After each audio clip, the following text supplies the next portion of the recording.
Does everyone remember a few episodes ago when I said that communication is essential to avoid misunderstandings?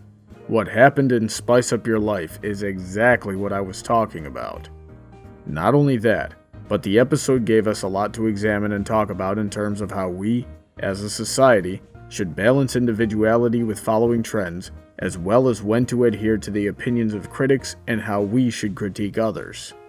Saffron and Coriander moved to Canterlot to try to share their love of cooking, but needed help appealing to the city's residents. Since by now we should know the benefits of being yourself, it's clear that Pinkie's methods for promoting the tasty treat were the most applicable. However, Canterlot has been shown to be closed-minded and heavily conformist to the trends set by those of status. So something standout like the tasty treat wouldn't stand a chance. Therefore, Rarity's methods were the most applicable. At first, Rarity tried to use her understanding of Zesty gourmand standards to reinvent the tasty treat, while Pinkie tried to use her outgoing charisma to attract patrons. But they failed in two aspects. One being to communicate the reasoning behind their plans, and the other being to consider Canterlot's mentality. This led to a breakdown in teamwork, causing them to work both outside their effective range and against each other. In reimagining the tasty treat, Rarity inadvertently sucked the cultural taste from the restaurant. In making it try to be something that it's not, the facade became a blatant attempt at pandering to a niche audience, thus killing any trace of authenticity in the experience. Additionally, Pinkie Pie has no reputation in the closed mind of Canterlot, so her message could only resonate with the two tourists who didn't share the city's mentality. After they failed to impress Zesty Gourmand, they realized the importance of the restaurant being true to itself, as well as everyone's role for making the restaurant successful. It was Rarity that needed to advertise because she has a high-standing reputation in Canterlot. It was Pinkie Pie who needed to make the restaurant feel like a place where patrons can be themselves and have fun.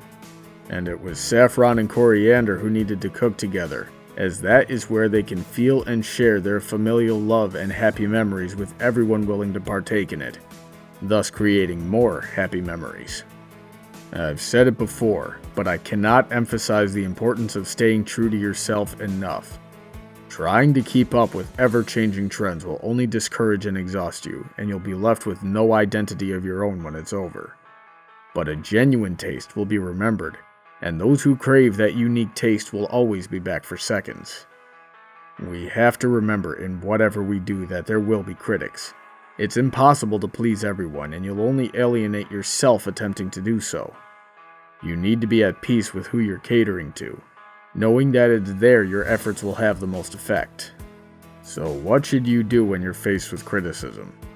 I believe we should decipher whether or not we can learn from it by asking ourselves the following questions. Is the critique commenting on the quality of my product? If so, are their comments based on my product's objective function or their subjective perspective? If they're commenting on the quality of something you've made, then examine the critique. A good critic will try to figure out your intentions and compare it to how its execution functions in that regard. If this is the case, you might be able to improve yourself by taking their critiques into consideration. But if their comments are based more on something subjective, then there isn't much you can do, as you cannot cater to that person without changing yourself. Critics can use that model to examine themselves as well. It's important that you always remind yourself about the message that you're trying to deliver while choosing your words. For example, if I'm critiquing a tool, I will only speak if I know the craft that it's supposed to be used for and if I've used that tool extensively. It's only then that I will allow myself to speak in objective terms.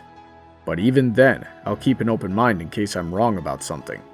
But if I'm judging something subjective, like an art of some kind, then I try to ask the artist what they were trying to convey. And if I'm knowledgeable enough in the medium, I will be able to compare it to the proven methods and then compare it to my taste and the effect that it had on me as an individual. Otherwise, I should be humble and attempt to be educated on the piece. But that won't always have an effect on whether or not I enjoy something, nor does it grant me authority over the piece, even if I am the most knowledgeable man on the medium. Even in subjects where I understand a plethora of multidimensional implications as to why things are a certain way, and even if I despise an art piece for those reasons, I have no right to censor it, force my opinion on you, or belittle you for your opinion.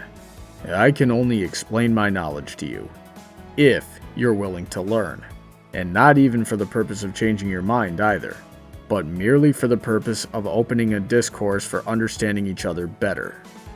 Once Pinkie and Rarity understood this and accounted for the roles that they played in the culture that they were working in, they were able to fight for something that they believed in and make it successful. They helped Saffron and Coriander reignite their passion for cooking and spiced up the life of Canterlot's residents and tourists alike. If we can remember to think for ourselves but understand the roles that critics play and identify when their words are applicable to our craft, then maybe we can do the same. And that's the moral of the story.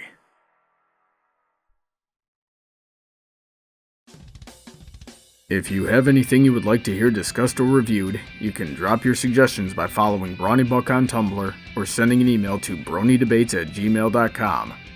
Feel free to check out my Patreon to see how you can support my channel and what you'll get in return. This video was sponsored by Irish John's Short Films and Animations, as well as all of my other generous supporters. Have a great day, and I look forward to hearing from all of you soon.